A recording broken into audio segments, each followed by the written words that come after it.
J'espère que vous allez bien, j'espère que vous vous portez bien.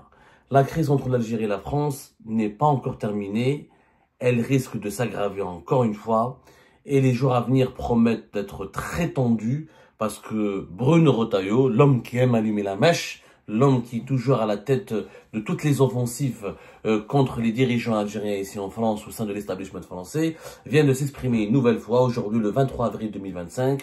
Il s'est exprimé une nouvelle fois sur l'Algérie lors d'un plateau de télévision auquel il avait été invité sur BFM TV. Il affirme avoir rencontré les 12 diplomates algériens, les 12 diplomates français qui ont été expulsés par l'Algérie le 13 avril dernier, voilà.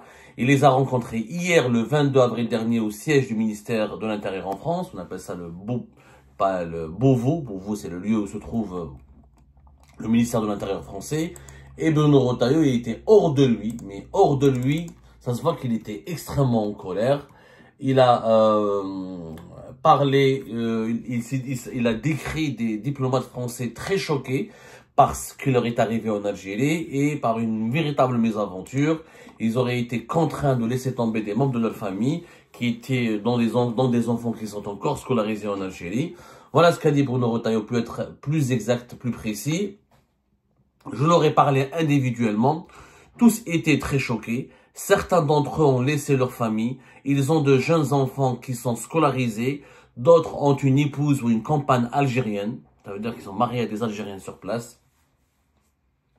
Et ces diplomates français, donc d'après Bruno Retailleau, reviennent avec de très mauvais souvenirs depuis l'Algérie. Ils ont été quelque part victimes d'une injustice, d'après ce que décrit Bruno Retailleau. Ils nourrissent un sentiment d'injustice. Et il faut rappeler que ces 12 diplomates français ont été obligés de quitter l'Algérie. Ce sont tous des... Pourquoi Bruno Retailleau qui les a reçus? Parce que ce sont des diplomates, mais ils ne travaillent pas directement avec le Quai d'Orsay, le ministère français de l'Intérieur, de l'extérieur, des Affaires étrangères. Ils ont le statut de diplomate, mais ils relèvent directement du ministère de l'Intérieur.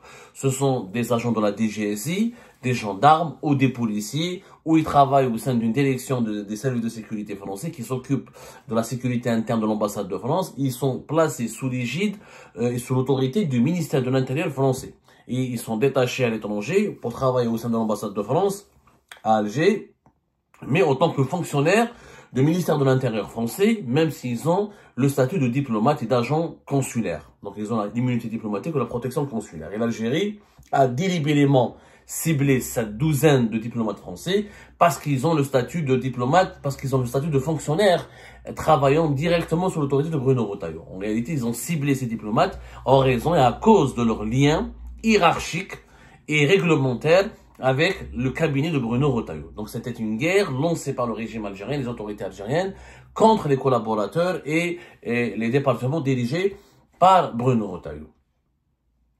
Donc, Bruno Retailleau, il a parlé aussi que, selon lui, ces diplomates français sont maintenant victimes d'une rupture sur le plan professionnel, mais aussi une rupture sur le plan affectif. Il y a l'aspect familial d'après lui. Donc, il décrit des diplomates qui sont choqués, qui sont traumatisés, et il ne comprend pas. Il fait en tout cas semblant de ne pas comprendre pourquoi l'Algérie veut encore le bras de fer avec la France. Ensuite, il n'a pas hésité à renouveler ses menaces à l'égard des dirigeants algériens. Il a parlé de l'affaire Boualem Sansal. Boualem Sansal n'a pas été libéré, dit-il. Chaque jour, ou quasiment chaque jour, l'Algérie nous renvoie des individus, des OQTF qui sont documentés et qu'elle devrait accueillir en droit sur son territoire si elle respecte ses obligations, si elle respecte l'accord qui nous lie, l'accord de 1994. Bruno Retailleau donc affirme et accuse encore une fois les autorités algériennes de ne pas respecter les accords qu'il a liés avec qui ont été signés, qu'il a liés à la France et aux autorités françaises. Il y a toujours des individus algériens, des OQTF, et qui sont expulsés par les autorités françaises et que l'Algérie n'accepte pas parce qu'ils n'ont pas de laissez-passer consulaire. Et visiblement, le ministère français de l'Intérieur, à travers cette affirmation, il nous confirme qu'il continue d'envoyer, d'expulser et de mettre à bord des avions à destination de l'Algérie des migrants ou des ressortissants algériens qui n'ont pas de laissez-passer consulaire, alors que les autorités algériennes, depuis le mois de février, depuis le mois de mars, voire depuis le mois de janvier 2025 et depuis le mois de mars 2025, ont rejeté catégoriquement et ont expliqué, ont mis en garde les autorités françaises qu'elles n'accepteraient pas qu'un ressortissant algérien puisse être expulsé de France sans passer par le processus de l'authentification consulaire et par l'accord et par la délivrance du laissez-passer consulaire. Mais malgré ce désaccord persistant et ce bras de fer persistant avec les autorités algériennes, le ministère français de l'Intérieur continue de renvoyer des Algériennes et des Algériens sans laissez-passer consulaire. Ça veut dire que nous sommes dans une situation d'impasse.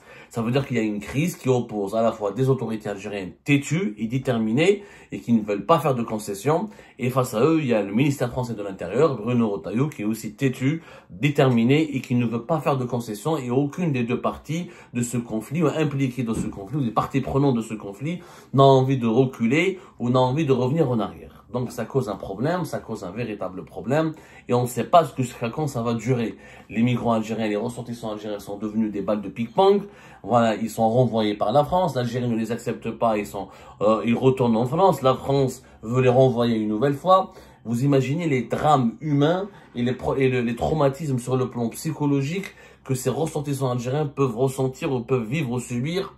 D'ailleurs, je vous parlerai tout à l'heure d'un autre cas. Aujourd'hui, il y a des ressortissants algériens qui ne veulent pas quitter la France. Quand ils sont arrêtés, quand ils sont expulsés, et ben, quand ils montent dans les avions, ils disent à la police française, vous allez voir, les autorités algériennes vont nous renvoyer, ils vont pas accepter de nous accueillir ou de nous admettre sur leur territoire, et je vais revenir en France. C'est ce qui est le cas la province, un journal basé à Marseille. Il a raconté ce qui s'est passé le 13 avril dernier, pas le 13 avril dernier, c'était quand?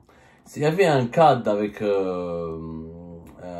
c'était il y a quelques jours de cela, un jeune de 31 ans, un Algérien de Marseille qui a été expulsé pour des violences, pour des faits de violences aggravées. Et à bord de l'avion, il a commencé à vouloir descendre de l'avion en avertissant les policiers français en leur disant « Vous pouvez pas m'expulser, de toute façon l'Algérie va me renvoyer, elle va pas m'accepter. » Donc il y a des malins comme ça qui profitent de l'actualité extrêmement extravagante entre l'Algérie et la France pour tenter de rester de force au territoire français pour ne pas revenir en Algérie. C'est complètement incroyable. Nous vivons, on nage en plein délire. Les relations franco-algériennes ou algéro-françaises ont basculé dans une dimension de délirant, totalement délirante.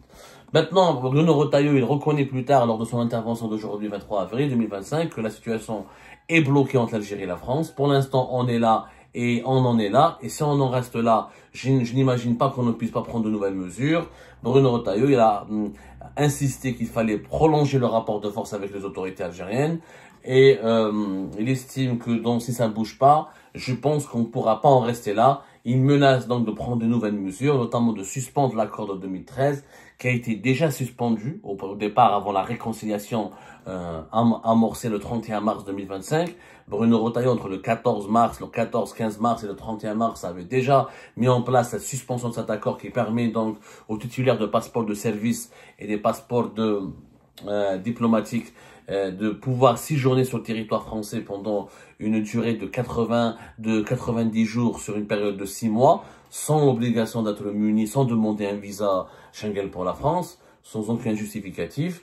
Bruno Retailleau relance l'arme, il dit que ça va toucher la nomenclature algérienne et que ça pourrait être la prochaine étape. Donc il veut relancer un bras de fer avec les dirigeants français, alors que normalement, avec les dirigeants algériens, pardonnez-moi, il veut cibler les dirigeants algériens, et il veut s'en prendre encore une fois aux dirigeants algériens, alors qu'encore une fois, normalement, ce point, le respect des accords bilatéraux a été acté, puisque ça faisait partie des discussions préalables qui devaient mener à la réconciliation. Il n'y a plus de réconciliation en tout cas, c'est ce que Bruno Retailleau nous semble faire comprendre, puisqu'il est monté une nouvelle fois au créneau pour s'attaquer aux dirigeants algériens, pour les menacer, donc ils seront expulsés, ils seront empêchés, ils seront refoulés par les autorités françaises s'ils viennent par malheur, s'ils s'aventurent à vouloir rentrer sur le territoire français pour un séjour privé ou pour un séjour professionnel.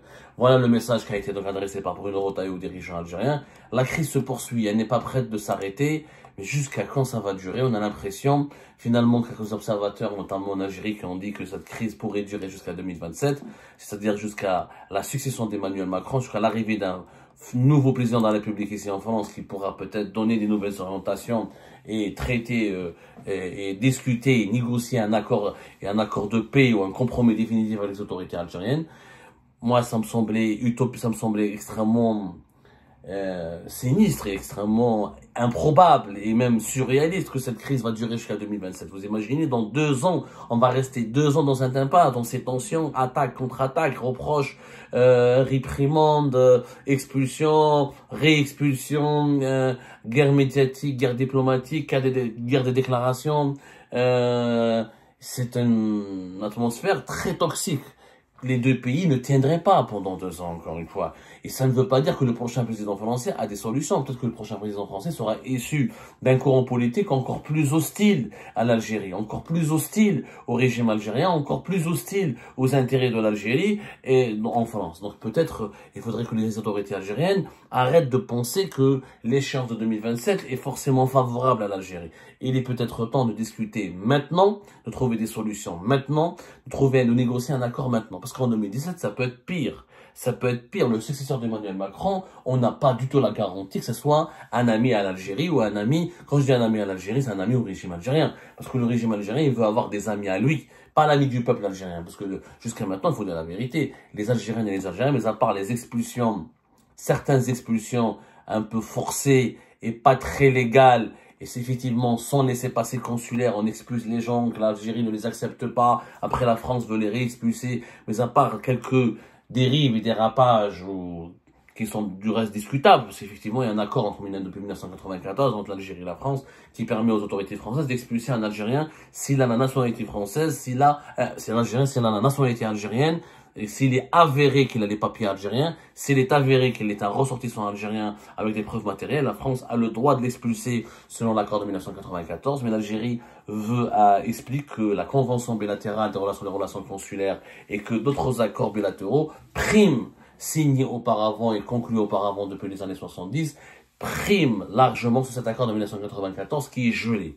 Donc, les divergences sont là, elles sont de plus en plus profondes, le fossé des incompréhensions est là, et les personnes qui souffrent de cette situation sont les franco-algériens, la diaspora algérienne en France.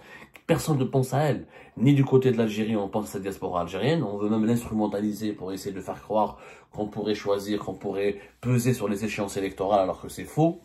Est-ce que le vote des Algériens de France a pour autant une signification, un impact aussi important pour troubler les agendas de certains candidats de la droite ou de l'extrême droite qui sont clairement hostiles à l'Algérie? Ça, ce n'est pas un acquis, c'est pas un fait qui est prouvé et démontré. Donc, il y a une diaspora qui souffre, et des franco-algériens, et des familles algéro-françaises ou franco-algériennes qui sont déchirées, qui subissent un stress de plus en plus important et intense à cause de cette atmosphère toxique. Ça ne s'arrête pas. Je ne sais pas comment ça va se conclure, mais en tout cas, j'ai bien peur. Je commence à croire cette thèse sinistre et malheureuse, cette thèse pessimiste que la crise pourrait durer et pourrait être amenée à durer jusqu'à 2027.